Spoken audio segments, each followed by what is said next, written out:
Coming up on BYU basketball with Mark Pope, the bounce-back Cougs did it again last week, securing a split with a rivalry win.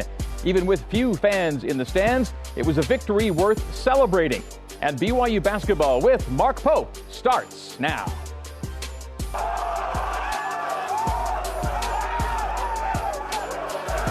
This is BYU basketball with Mark Pope, presented by Siegfried and Jensen. And now, your host, the voice of the Cougars, Greg Wrubell. Good evening once again, Cougar basketball fans. We welcome you inside Studio C at the BYU Broadcasting Building in Provo for another edition of BYU basketball with Mark Pope, your weekly sideline pass for an up-close look at Cougar hoops. Coming up on tonight's show, we will look back at a two-game week that featured a big win over Utah. We'll go inside the film room with Jeremy Spencer Johnson. That is, it's a busy week ahead for the Cougs. 3 more games in the next 8 days. We'll look ahead to San Diego State, Texas Southern, and Weber State. Tonight's Cougar Q&A featuring Alex Barcelo, while our Deep Blue profile posts up with Colby Lee. And our live player guest is the chairman of the boards, Richard Harward. To start the show, we say hello to BYU head coach Mark Pope. And coach, as we saw, why celebrate with a bottle or two of water when you can celebrate with an entire jug full of water? Well, it was interesting because, you know, it had been just such an emotional game, an emotional 4 days, and not a lot of sleep, and the guys really trying to kind of gather themselves together. And so it was just one of those games where I thought I was going to walk in post-game and just talk to the guys. So I just walked in. They were all sitting in their chairs, and it was just like everyone was excited and happy, but not kind of over the moon. And so then we stood up, and there was a couple guys that were like, "What's the deal, man? You don't have anything for us?" And so they challenged me. And so you said, "I'm going to go get a cooler." So I said, "Oh, you guys have a problem with this post-game celebration? Let me go fix that." So I sprinted out the deal. Rob Ramos got the jug, and it was on, man, and it was appropriate. A lot of times these players are the leaders, and they sure did in that post-game celebration. Well, that's a reward for the grind, and it's been a grind. You think about it. You had 8 games packed into 3 weeks. You were all over the country. You had rivalry games. You had road games. You had all these Ken Pom Top 100 games. To still have enough in the tank to get the win the way you did against Utah was pretty impressive. Yeah, it was.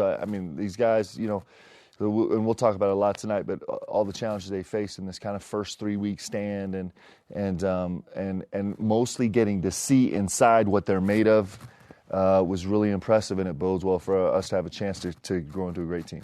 Well, it was a 2-game week last week. Let's take a look at last week's highlights and stats presented by Intermountain Healthcare. The week did begin with this midweek tilt against a Boise State team, coach, you've been talking up since the preseason. Yeah, a really good team. They're really versatile. They're really long, especially in the backcourt. They had an injury, so they actually started bigger than normal. And the guys decided that wasn't enough of a challenge, so they wanted to not score for the first 8 minutes of the game and then see if we could do it. And so we tried to execute that plan, and everything worked except the very end of the game. Second half, you did tie the game on 2 occasions, and this was the first year with AB. Yeah, again, so proud of our guys, just the fight they have. We've kind of been in a situation before. You harken back to when we're down 18-8 against Utah Valley in our gym. There's been several places where things just didn't feel right, and these guys have refused to go away, and they certainly didn't tonight.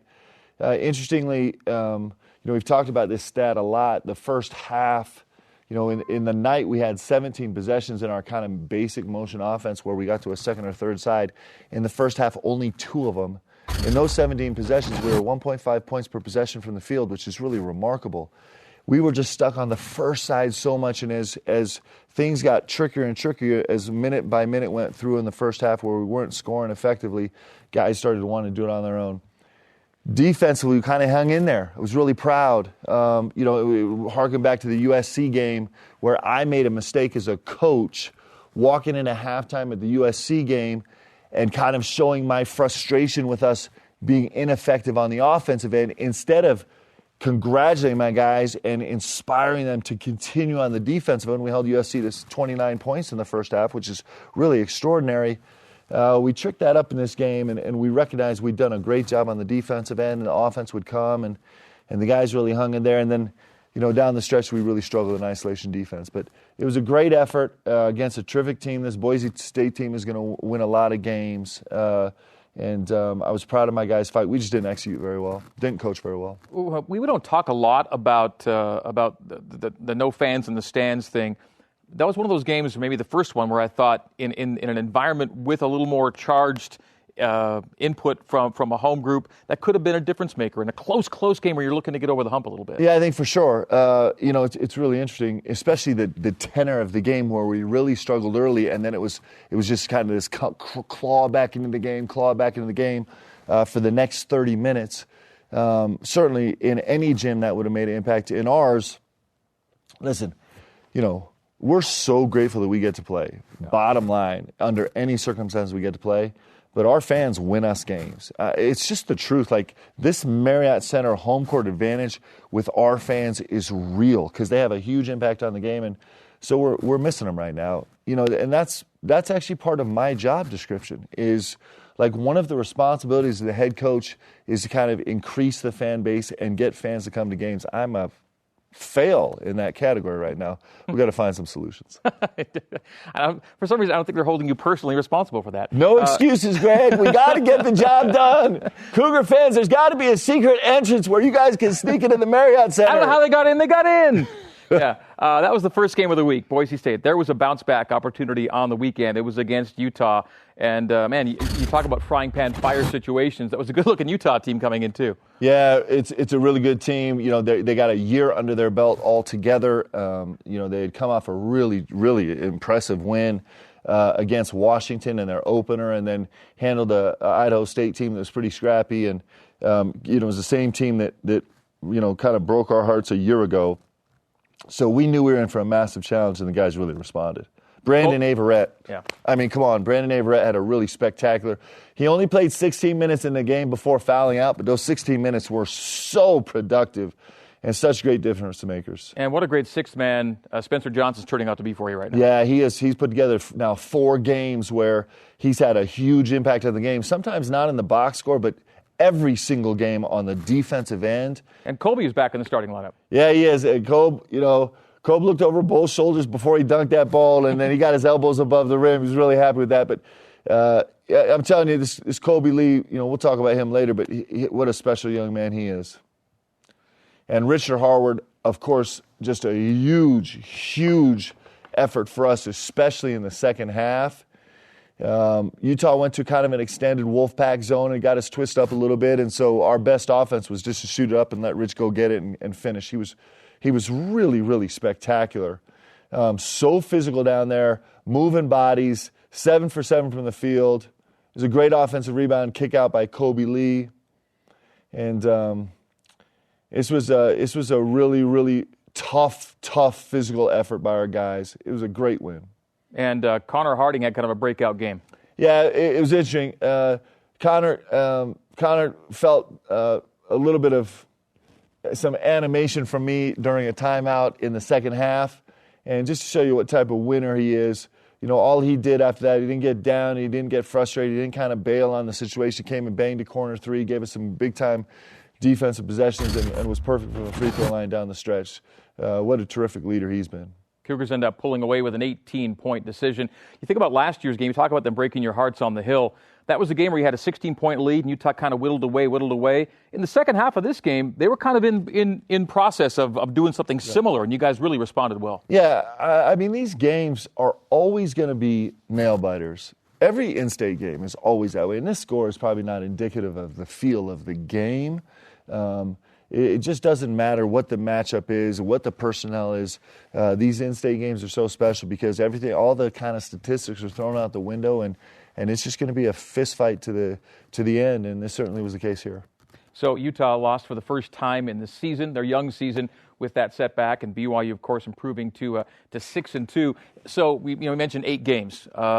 that's actually significant right now because not a lot of teams are at that level right now where they were able to get 8 games in the first 3 weeks. Yeah, there were a lot of reasons why we front-loaded this season so heavy. One was because the schedule is just compacted anyway. We lost 15 days, right? And so there wasn't a lot of space to squeeze them in. And we kind of figured, hey, we likely have a setback here or there with COVID, so the more games we can get in, the earlier the better. And then finally, just to let us learn as much as we possibly can about our team as quick as we possibly can in games. And I'm going to tell you, I mentioned this Kobe Lee, and I got a chance to talk to the media about this after. This young man's an extraordinary young man. And what we saw from him over the last week in terms of being a leader on this team was really great. We had so many leaders step up. Alex Barcelo, what he's done. Connor Harding, what he's done. It's been a really good group. And the Deep Blue features, which people see on this show, will feature Kobe Lee a little later on in the program. Let's go inside the numbers, presented by Mountain America Credit Union. We're going to focus on what we're going to call the other guys. One of these guys we're going to show you is a starter who actually had the breakout game we were talking about, Connor Harding. And then two of these other guys, the other two, come off the bench, and they both came off the bench with BYU career highs. We're talking about Harding, Harward, and Johnson on Saturday night. And you see one of the we'll call it a boutique stat, perhaps, is the number of stitches Spencer picked up in the game as well. Yeah, these guys, they just were extraordinary. This is a little bit of a dated picture. Rich shaved the mustache. Yes. That was really... R.I.P. the mustache. That was just crushing to me. Yeah, me too. I thought he looked so fantastic. Again, not everybody pulls it off. Yeah. He did, and I was sad to see it. But these guys, this is a complicated roster right now because guys have to be prepared to kind of deliver on a huge game or just a limited minute game right now as we figure this deal out. And all three of these guys have been unbelievable at just bringing it every single day in practice, every single night. And it certainly paid off for them against Utah. Okay, it is that time on the show when we take you deeper inside some of the best plays from the last few games with an assist from our own Jerem Jordan. This week, Spencer Johnson takes us, along with Jerem, inside the film room. All right, Spencer, it's great to have you in the film room. Let's talk about your 16-point performance against Utah. About 12 minutes into the first half, transition 3. So what happened on this play was I knew that we had this rebound. My guy was backed off farther into the lane. And kind of my mentality there is like, if a guy is 1.5 arms length to 2 arms lengths away, like I'm letting that thing fly. Okay, about a minute and a half later in the game, another 3. This is a rhythm and confidence 3.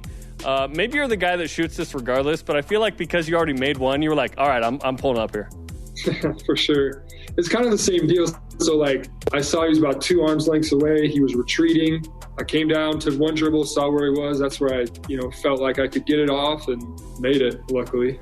At what point in that shot are you like, this is going in? As soon as I released it, I knew. Nice.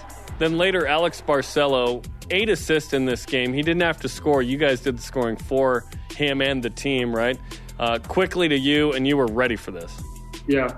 What's nice about AB is he recognizes that they were keen on him, and so he was dishing the ball, and he did a great job. A little touch pass right here, gave me enough room, just rhythmed into it, held the follow through, cashed it. Okay, and then the final make of the game. BYU's up late, 3-pointer to just put the nail in the coffin here. So right here you see number 25 was sitting in the gap, and I knew as he was closing out, he was going to probably try to jump at it. So I gave him just a little shot fake to see what he was going to do. Jumped at it, little sidestep. That's a good feeling as a shooter, right? When the pump fake works really well. Oh, yeah. No better feeling. 33 points the last 3 games. 7, 10, 16. What has changed for you? My teammates obviously trusting me and having the confidence in me to take shots. And I just feel like I'm finally starting to find my rhythm and find my place out here. Vinny Johnson of the Pistons was the microwave. He just heated up quickly. I'm calling you Instapot with that same idea with the last name Johnson. Do you dig it? Oh, I dig it. That's good because I was going to call you that anyway. So that works out. Well, Spencer, congratulations on the success, and we look forward to the game against San Diego State Friday. Thank you. Looking forward to it. What did you think you were getting out of Spencer Johnson when he came in from Salt Lake Community College, and what's he giving this team right now? Well, we were really excited about, got to watch him. He was actually with us at UVU for a couple months. He was at Weber State and then mid-year transfer and as a redshirt transfer. And so got to coach him there for a little while, and then got to watch him at Salt Lake Community College. And one of the things that's made Spencer so extraordinary is his closing speed on defense and his length. His mobility is at an elite level right now. The way he's able to guard in space, his makeup ability, his kind of catch-to ability is really special. And that he's given us a huge boost on the defensive end. Early in the season, we were really struggling with our spot-up shooting defensive percentage numbers. And spot-up shooting is anything off a closeout. It's not just a shot, but it's when you penetrate it. And as we've installed him in the rotation more and more, our numbers have taken a huge jump. And so that's the baseline. That's actually why he's spending so much time on the court right now. And then the two other things he's doing so great, of course, is he's protecting this ball, with the exception of one little stretch in the second half of the Utah State game. He's done a really special job protecting the ball, and he's obviously shooting at a really high clip right now, which we know he's capable of. I remember watching him in high school and thinking he was such an extraordinary prospect, because he just, sometimes you see guys where the game just seems like it happens a little slower, like everything is slowed down for them. They're able to read things a little bit quicker, and it's not been an easy road for him to find his place in a rotation on a college team. He was Weber State and then UVU and then Salt Lake Community College and finally here, but he's and then it was a tough preseason for him. He missed a bunch of practice with an injury, and that was a little setback where he's trying to find his way. And so I'm really, really proud of him, really happy for him, and he's kind of worked his way into finding how he can really, really help this team win. Alex Barcelo was a starter last year, but he was a complimentary player.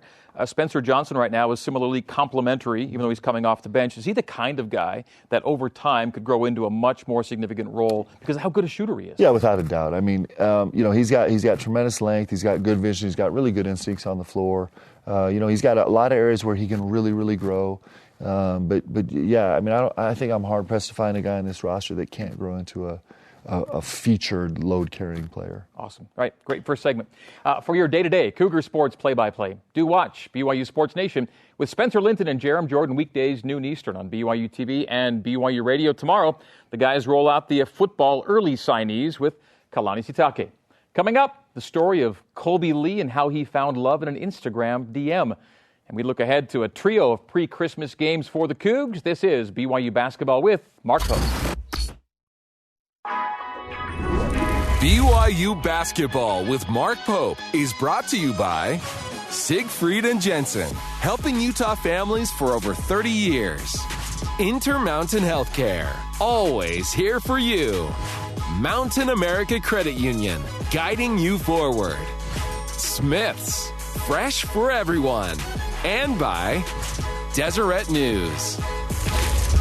We close out with a picture of Caleb Lohner. Congrats to Caleb, the WCC Freshman of the Week. Welcome back to BYU Basketball with Mark Pope, presented by Siegfried and Jensen. Here is our broadcast schedule this week. 6-2 Cougs playing at 5-0, undefeated, 18th-ranked San Diego State. That's a Friday matinee from Viejas Arena. Cougar pregame live, 2 o'clock Eastern on BYU Radio. The game itself on CBS Sports Network and BYU Radio at 5 p.m. Eastern, then postgame coverage right after.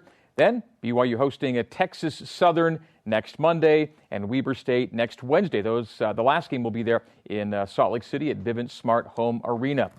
Quick word about Caleb Lohner, WCC Freshman of the Week, your first conference honoree for this year. And Caleb doing a great career-high 10 rebounds against Utah. Yeah, I mean, what an unbelievable job he's doing on the defensive end and on the glass. To get in that game and come up with 10 rebounds and all of them forceful and aggressive.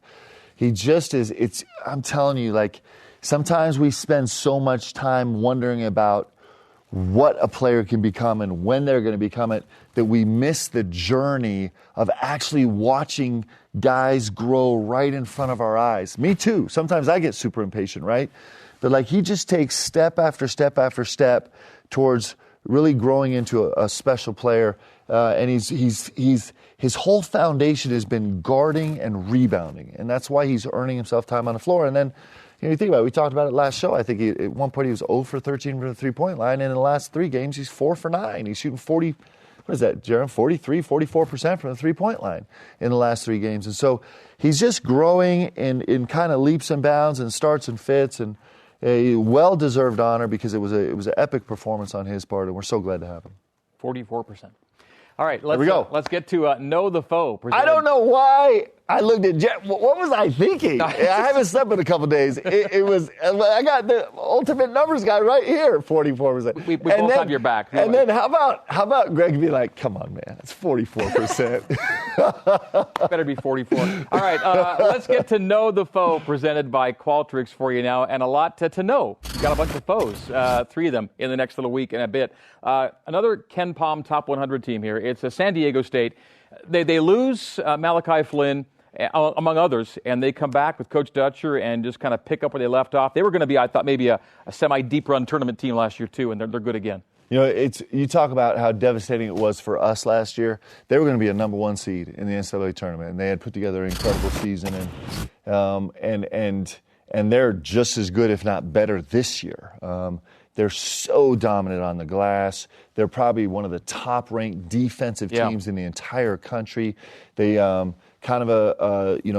a gap team, very much modeled after like a Virginia model defensively, a pack line defense, and they just take your ball and they take every rebound, and they make it really hard to find any way by pass or dribble or bounce to get inside the lane. And it's going to be a great challenge for us. It's going to be a great game, and we're really looking forward to it. Great opportunity game, right? Huge opportunity for us to go see where we are. 8 games, 9. It'll be our 9th game. 9 games into the season to see where we are and what we've learned and how we've grown, and it's an opportunity to go play against a one of the top teams in the country. I mentioned Ken Pom. It's your 6th straight Ken Pom Top 100 game, and Ken Pom likes to break it down with tiers as well.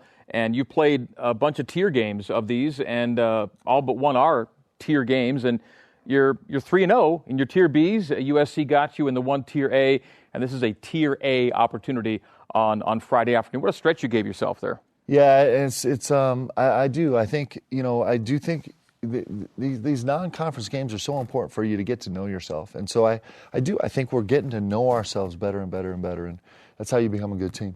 All right, we have San Diego State this Friday. Then on the backside of the weekend, Texas Southern here at home. We'll start a 2-game week. The Tigers out of the SWAC. Weber State we'll look at in a moment as the Wildcats come up on Wednesday. But this is a game in Provo, and a team that spends a lot of time, even in regular years, a lot of time on the road. Yeah, Texas Southern, you're not going to find a tougher roster, really physical. They're going to have a little bit of a St. John's feel to the game where there's constant pressure everywhere, and it's going to be important for us to stay on our toes and not be back on our heels, to be the aggressor and not trying to respond. It'll be a great challenge for us. And then, our 5th in-state game, Weber State. And so those games are always tough. I know Weber got us 2 or 3 or 4 years ago, and the best thing about that game is going to be in Vivint Arena, and there's going to be fans in the stands. So I think those tickets go on sale here today or tomorrow.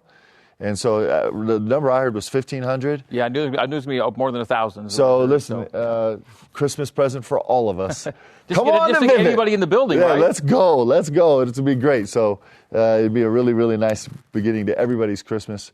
Hopefully a little bit better beginning to our Christmas than the Weber's, but we'll see. You made a point of noting that the game you played at the Spectrum, although it was a road crowd, at least it was a crowd. And your guys could feed off that, right? Can you imagine? Like, that's the state we're in 2020 in terms of basketball, where you go to the Spectrum and you have those fans and you're like, this is the greatest thing in the world. And those guys are like yelling expletives in the whole game and all kind of signs and whatever. And it's fantastic. So, I hope Cougar fans know how much we miss them. Just miss them dearly, and can't wait till they get back in the building. Okay, closer look now then at Randy Ray's team, the Weber State Wildcats. That is a Vivint Smart Home Arena game, and it is a week from tomorrow night. BYU's never lost to the Wildcats in Provo. Wildcats have gotten BYU a few times in Ogden, but this will be, as you mentioned, a Salt Lake City game. And it's an annual thing, and Coach Ray and his guys. It's rare when they're not contending in the Big Sky. Yeah, and I don't know if Coach Ray is. He's got to be close to the dean of D1 coaches in Utah. What an extraordinary job he's done consistently, having a great team at Weber. He's one of the best coaches around, and he's one of the best human beings around, and they're always so tough. So we're going to absolutely have our work 100% cut out for us. And you note the longevity there at the bottom, 15 years with the program, leads the conference. He's been around a long time with a lot of good teams. For you to survive for 15 years at one place, that just doesn't happen in college sports. It's just a credit to him, and it's a credit to Weber State and the incredible job they've done growing that program. All right, that is the week ahead. And then, man, all of a sudden it's league play. Like, that's it, right? Then you're into WCC. It's crazy. Yep, and it's on. And you know, it doesn't start easy. We start on the road at Pepperdine, who actually played San Diego State closer than anybody else has played them this year. We're up 16 with 13 minutes left and ended up just barely losing the game. So, you know, obviously that's going to be a huge challenge, and then play at San Diego and on and on and on and on. Here we go. First 5 games are on the road. And it's what we do. Yep. Here we go. Let's switch gears a little bit for the break as we tell you a little football talk. Tonight's episode of After Further Review is on demand with Dave McCann, Blaine Fowler, and David Nixon, the guys breaking down the football win over San Diego State on the weekend. You can watch it now on the BYUtv app. And this week, you can watch Davide Gardini and the BYU men's volleyball team prepare for the 2021 season in a scrimmage live on the BYUtv app. That's Thursday at 9 Eastern time. The Cougs likely going to be the top-ranked team in the country to start the year. They're that good. All right, after our break, your questions from social media for the coach, and later, we go deep with Colby Lee. This is BYU Basketball with Mark Pope. BYU Basketball with Mark Pope is brought to you by Siegfried and Jensen, helping Utah families for over 30 years. America First Credit Union, we're here to help.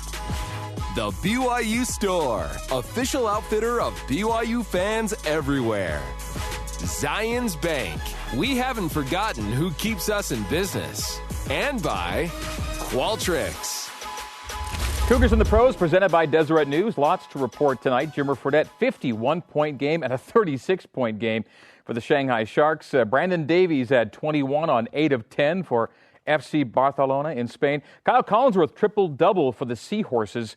Yoli Childs, 3 points, 5 rebounds in 7 minutes in his Washington Wizards preseason debut. And Jake Toolson got into both games with the Utah Jazz as well. Well, each week on this show, we get the player and personality scouting report on the BYU Hoopsters by hearing from each player's teammates. It's Cougar Q&A, presented by Zions Bank. We haven't forgotten who keeps us in business.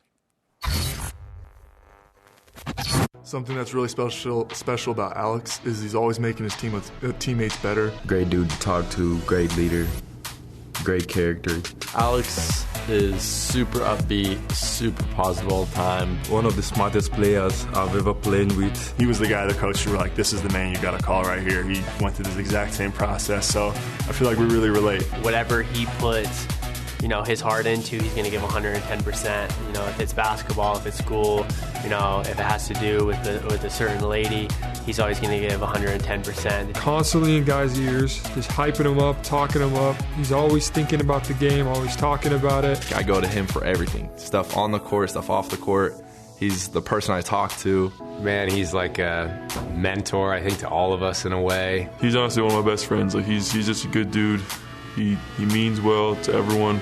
He's just really an energetic guy and super nice, and I love laughing with him and making jokes with him off the court. And when we're in the locker room, it's just fun being with him. It's an all-out war when you're up against him. He's funny. I mean, he cracks jokes. He's still got that intensity to him, but he's just he's a nice guy. He always has that competitive edge, but then as soon as practice is over, he's going to be your best friend again. I think that's huge. I think that's something that's hard to do. He's a great leader and a great friend, that's for sure.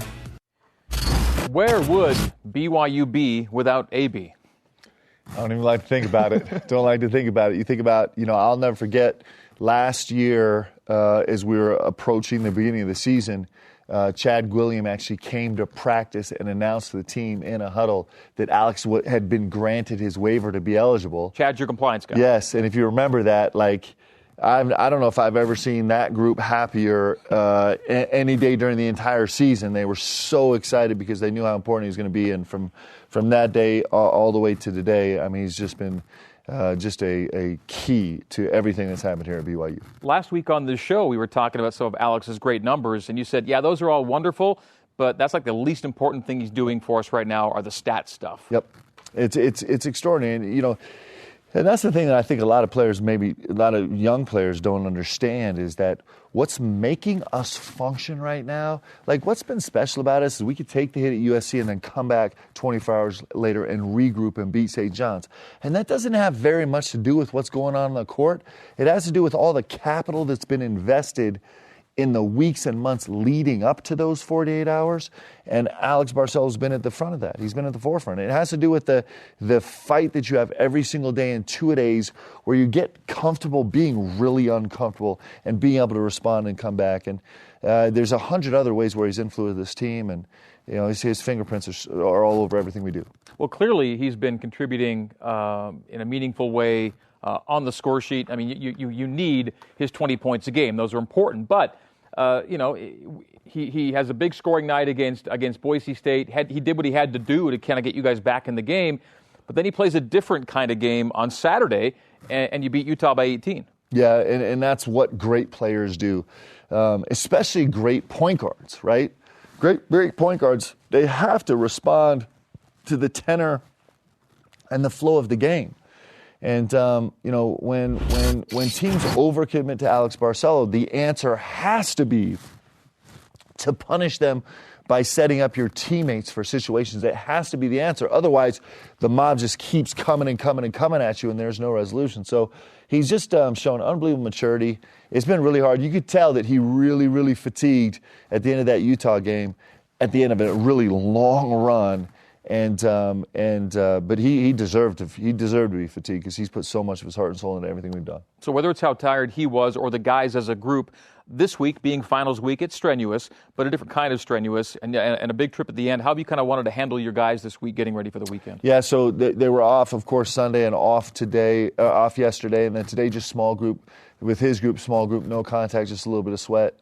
And these guys will roll into practice tomorrow. We'll have a full team practice tomorrow, and their legs are going to be really, really fresh, and their heads are going to really, really hurt. So it's just a change of the location of the pain on your body. All right, from Cougar Q&A about Alex to our social media Q&A now on the Pope Show, presented by Smith's, fresh for everyone. Let's go to questions for the coach from Twitter. We'll start off with @2days on Twitter. Coach, what's the secret to finding your rotation and getting in a groove that way? It's got to be difficult, he says, with all of your depth. Yeah, but it's a little bit difficult, but it's the problem you dream of having. It gives us a chance to be really good. The truth is that we have depth now that we're still figuring out. I mean, we still have some pieces that are going to have huge impact on this team that probably our fans aren't really familiar with. I mean, there's still new guys that are going to rise up and help us. And what it does for us is, of course, in the short term and the sudden problems of COVID or anything else, it gives us some depth. In terms of injury, it really gives us some depth. In terms of fatigue, in terms of being at a West Coast Conference tournament or a Thursday, Saturday regular season, it gives you fresh legs kind of every time you go in. Right now, it gives us the opportunity for me right now to have fresh, big legs on the court every single minute of a game, where our guys can play as hard as they possibly can. And the second that they start to really, really feel fatigue, the next guy comes in, and it gives your team a chance to be really, really special. And so it's a problem that we worked really hard to earn, and we're so happy to have it. Okay, next question on Twitter, from Twitter. Maybe this is inspired by Connor Harding going full court at the end of the Utah State game. I don't know. Which player is most likely to win in a snowball fight? Ooh. So we're looking for both. Got to be arm strength, but there's also got to be some, some fierceness involved. Yeah. Maybe a little gamesmanship. Who's the guy in a snowball fight? Well, Rich is big and scary, and I think Rich doesn't actually. I think he has no sensory nerves anywhere on his body, so he doesn't feel any pain. And so I think Rich would be a good candidate, although he's a huge target. And then I'm telling you, on the flip side, this Brandon Averette now, he's sneaky. I mean, I told you about the Uno debacle at my house, right, where he kind of played it off as I think this dude might be a master of everything, and so I think I'd love to see it. Let's go. Let's get it done. On the latest BYU Sports Nation right now, Kiki Solano chronicles the double-winning Saturday for the Hoopsters and the footballers this past weekend. Watch it on the BYU Sports Nation social media platforms. And if you missed the debut airing of this on Saturday, you can watch the top 100 plays in BYU football history now on demand on the BYUtv app. Coming up next, Deep Blue profiling BYU big man Colby Lee. And we'll visit live with front court teammate Richard Harward. This is BYU Basketball with Mark. Right, next week, next Tuesday, we will not have a Pope show because BYU football has a bowl game. The Boca Raton Bowl against UCF 1 week from tonight. Cougar pregame live, 5 Eastern on the radio. Countdown to kickoff, 6 Eastern on BYUtv. And welcome back to BYU Basketball with Mark Pope, presented by Siegfried and Jensen. Well, his BYU career started with promise, but not a ton of playing time. But as Colby Lee's career progressed, his contributions increased and his versatility became more valued. Now it's easy to believe in Colby Lee, whether he starts or comes off the bench. The big man from Idaho is a huge addition for BYU. Here now is Deep Blue, presented by America First Credit Union. He is on fire. He's having the game of his life. Assist. Colby Lee, I've taken to calling him like a 200-year-old oak tree that you just know exactly what you're going to get. Every day you know you're going to get 100% of his effort because that's just who he is, and that's his work ethic. He is a soft-spoken, deep-voice kid that was obviously a big-time player at Idaho. His freshman year didn't play a ton, and then he was kind of the breakout star right last year for BYU. No one expected anything from him. Toolson on the spin, leaves it for Colby Lee. Right hand, maybe hook. And he has been so aggressive when his teammates have given him the ball in a scoring position. I don't do anything flashy. I show up every day. I do what I'm supposed to. I do what the coaches need me to do. Like the first word that comes to mind with Kobe may not be graceful, but man, he's effective. He does things that nobody else in the game in college basketball can do. I don't really have to worry about him too much after the games or during the day because I know he has, a loving, supporting wife that's going through the same things he is as a student athlete here at BYU. All right. This is how we settle a lot of bets. She followed me on Instagram, and normally I would have been like, oh, just a girl, whatever. She's from Michigan. I wouldn't think twice about it.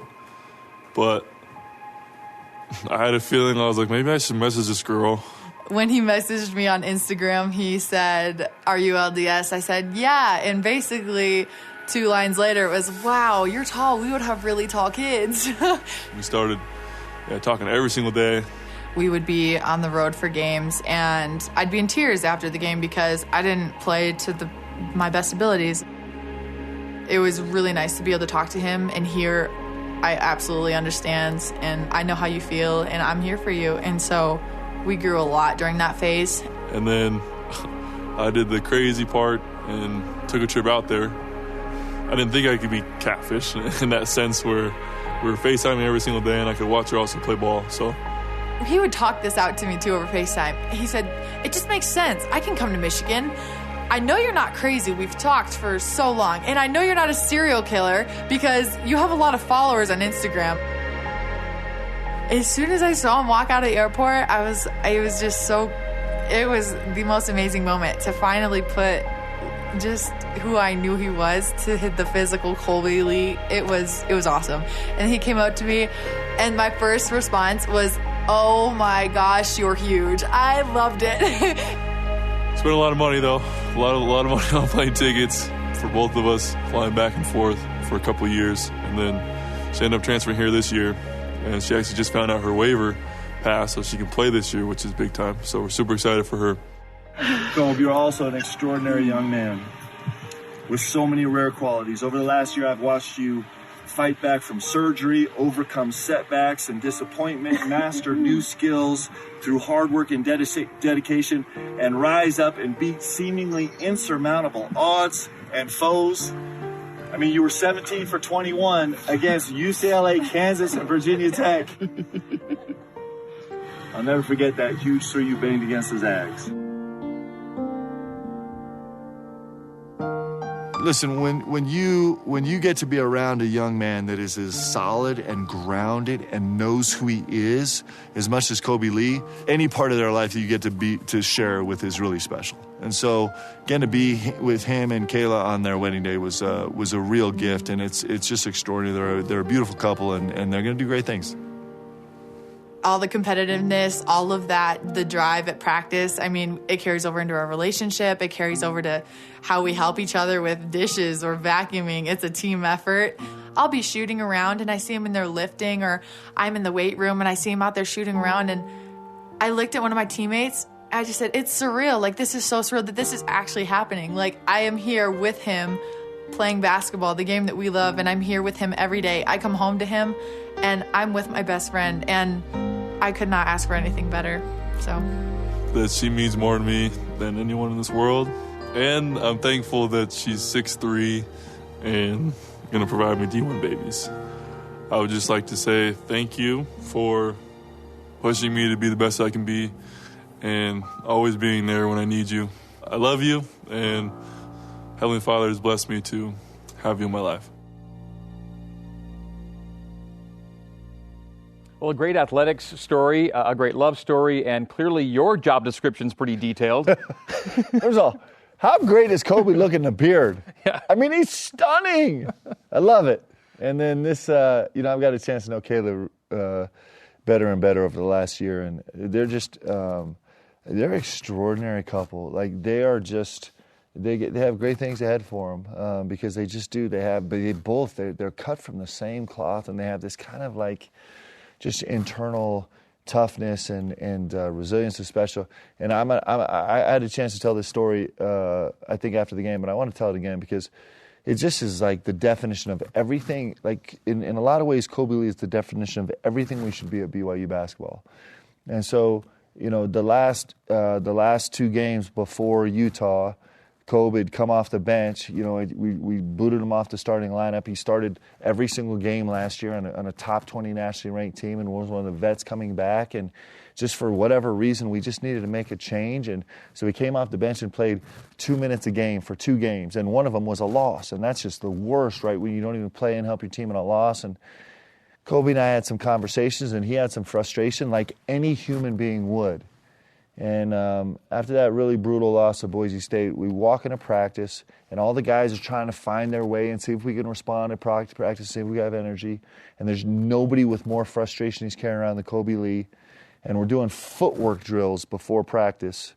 And I look down, and I have the assistant coaches running them on both sides, and I'm just kind of going back and forth. And I look down, and Kobe Lee is down there in a full stance, full-voiced, 100% animated, trying to coach Gideon George on exactly how to do it and help his teammates.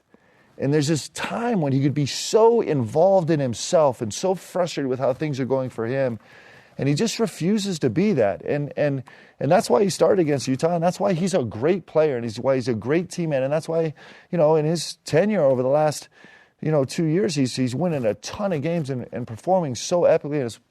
And it's going to be the foundation of who they are as a married couple, that he just has this insight that is, I say this about very few things, but that's so much more important than basketball. He's a really special human being, and so is Kayla. So they're awesome. And all those things you just talked about are the reasons we're all Kobe Leavers. Saturday at the Marriott Center, Utah was making a second-half run, but then the Utes ran into Richard Harward over and over again underneath the basket. And Big Rich's work on the boards helped ensure that BYU would bounce back after a midweek loss at the Marriott Center. Painted area. Harward low. Harward to the rim. Up and in again. Richard Harward. 15 points to lead BYU.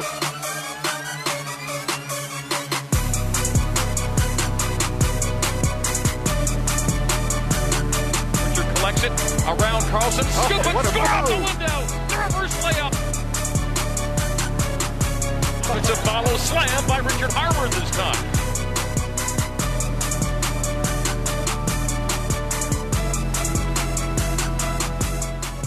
That is Richard Harward on video. We have Richard Harward live joining us now from the BYU Basketball Annex. Richard, how are you?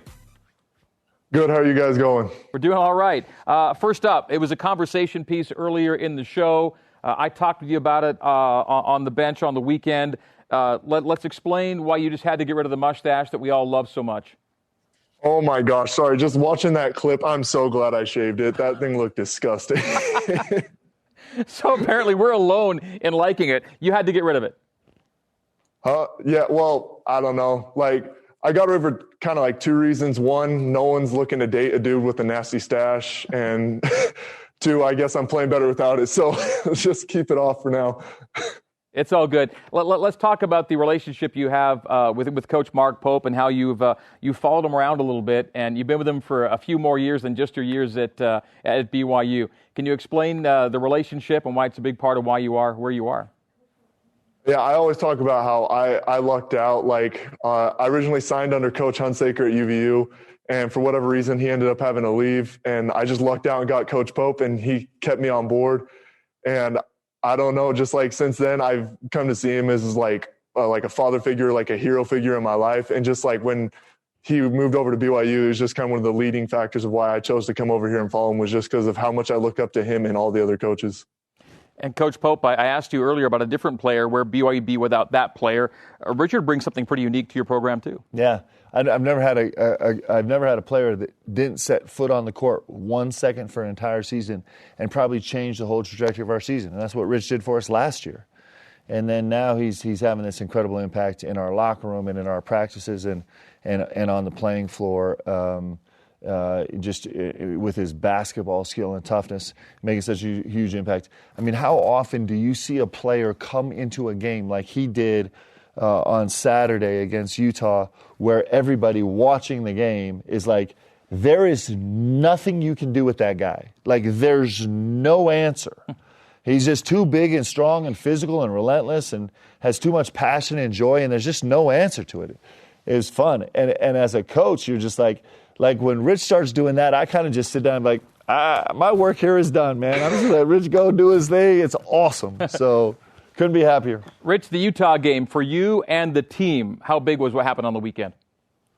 I think it was huge, just because like we're steadily kind of growing that confidence and learning how to work with each other. We've been struggling offensively a little bit. I felt like it was a good pick me up in terms of like building that offensive confidence, and also like on defense, I felt like all the guys kind of locked in. And those rivalry games, something about those rivalry games, they're always a fight. They're always tough. And just how the guys responded from the Boise State game and immediately turned it around, I think it's a huge stepping stone. All right, you're back to the grind this week. San Diego State Friday. Quick word about the opportunity you have in San Diego. I'm just really excited. Like, this is like the first time we're facing like a ranked team this season, so we get to finally kind of test our mettle. We have this whole week to kind of prepare for it, get our minds right, and just get like everything clicking. I'm super excited for it. Rich, our time with you is short tonight. We do appreciate you taking a few minutes, though, and joining us from the Annex. Have a great week. Okay, thank Hey, you. Rich. Oh, he left. Oh, I wanted him to throw the guy who gave him the shiner under the bus, but I'll leave that for next time. Is he still here? Got you. Rich, come back. Yo, what's up? Come on, who gave you the black eye, man? Oh, Matt Harms is a tall, long, bony dude. He popped me hard. Hey, so when it happened, was there any payback? Did you have any visions of some payback? No, it was kind of my fault. I kind of put my face into his elbow, so I couldn't blame him. Love you, brother. Great job, man. See you, Rich. Thanks. All right, see you. As we go to break, here is this week's BYU basketball trivia question presented by the BYU Store. Who's BYU's all-time single-season leader in offensive rebounds? We'll tell you after this. Trivia time. Who's BYU's all-time single-season leader in offensive rebounds? Well, of course, the answer is Eric Mika. 104 of them a few years back. Broadcast schedule for you has all kinds of games coming up. 3 of them in the next 8 days. San Diego State, and then Texas Southern, then Weber State. All right, it is time on the show for things that are crazy. We call it, What Happened? What happened? We only have a minute and 20 seconds. They're going to cut us off. Go! Okay, so what happened? Well, this happened. There were no fans in the stands for the BYU-Utah game. What's up with that? That's got to change, right? We hope it will by next year, hopefully. But yeah, somehow BYU survived all that to win by 18. That was good stuff. All right, Spencer Johnson had a great day. His day started this way, though. Side of the backboard. But, hey, coach, shooters shoot. Every shot, open shot. We finish every shot, and he did. He owned it, and he made a bunch. And then Spencer Johnson's day ended with some blood. He got cut up, and Coach Pope, you said, I want to be like Spencer That's Johnson. Your trophy. That is the best trophy. This is, man, like that was the hallmark of a great game, is when you got bloody. Exactly right. And Caleb Lohner, he went. They say go big or go home, right? Whew! I thought he jumped at the three-point line. I literally thought he was going to do this. He is. One day he's actually going to finish that. 25 seconds. All right, all we have time to tell you is that next week we will not have a show because we're going to be at the Boca Raton Bowl, but we'll see you a week from Tuesday, the 29th of December. For Richard Harward and that guy, Mark Pope, my name is Greg Wrubell, and this has been BYU Basketball with Mark Pope on the BYUtv app here in Studio C. Jerem, T.O., you said it couldn't have be a great done. Week. Go we Cougs. Still got 5 seconds left. Let's go. Hi, I'm Ned Siegfried. Basketball season is a great time of year. As BYU fans, we love seeing the Cougs back on the court. We expect seeing injuries on the basketball court, but occasionally injuries become